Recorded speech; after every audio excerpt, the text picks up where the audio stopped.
Connie Martinson Talks Books. I am honored to have with me today Richard Walter.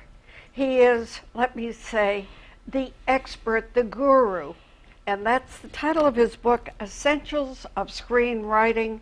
He is professor and screenwriting chairman at UCLA. This is the book, The Art, Craft, and Business of Film and Television Writing, published by Plume.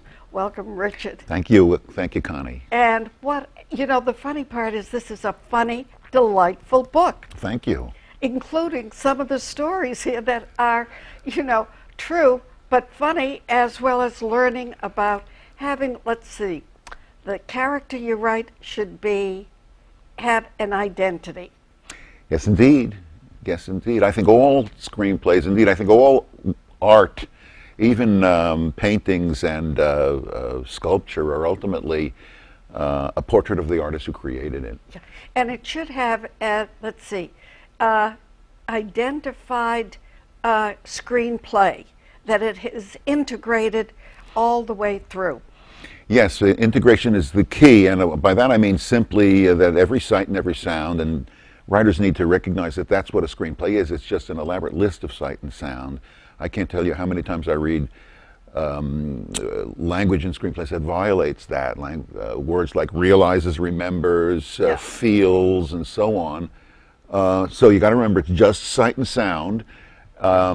You just have to talk about what people see and what they hear. And if every sight and every sound moves the story forward, palpably, measurably, identifiably, gives you new information, it really doesn't matter what the movie's about, what the so-called genre is, and it doesn't matter what happens in the movie. You can even have nothing happen in a scene. Oh, I loved your talking about Anna Magnani in that film where it could have just been two people sitting in a room, and she takes off her stockings, she washes them, she hangs it on the line, and well, she's also Italian, and she's able to wring them out in an Italian way that is expressive and unique to her, and some would say to the Italian people. Now, something like that, was that in the screenplay, or was that the director, his contribution? Interesting. I can't tell you precisely, not having looked at the script.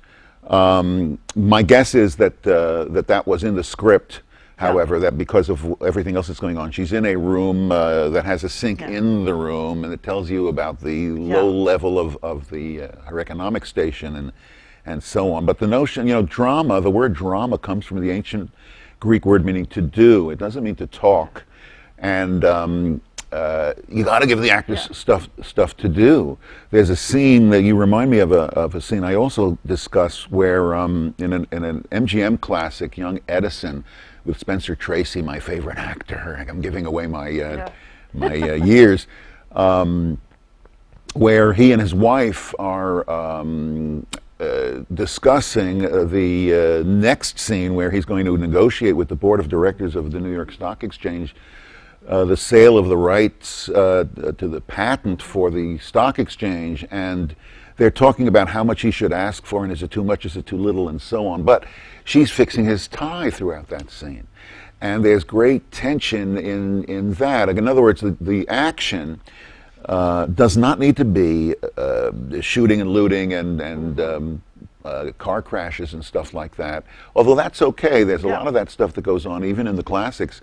But it can also be small, focused, tender, gentle, little stuff that movies are especially adept at handling. Is that why you say keep the story personal? Well, I say keep the story personal for the reason that I said earlier. I think every screenplay is a model of a human life, a small beginning, like childhood, a big fat middle, which is our what is sometimes laughingly referred to as adulthood, and then we hope ideally a quick ending, and nobody really wants to have a long drawn out ending. So that's a model of a human life, and I think there is the question arises, whose human life, and inevitably it's got to be the life of the writer. Richard, how many students apply every year? Well, though, our numbers are soaring. We have well over 1,000 who apply to the film school, but within the screenwriting graduate program, our Master of Fine Arts program, we're getting now north of 400 applications every year for about 24 slots.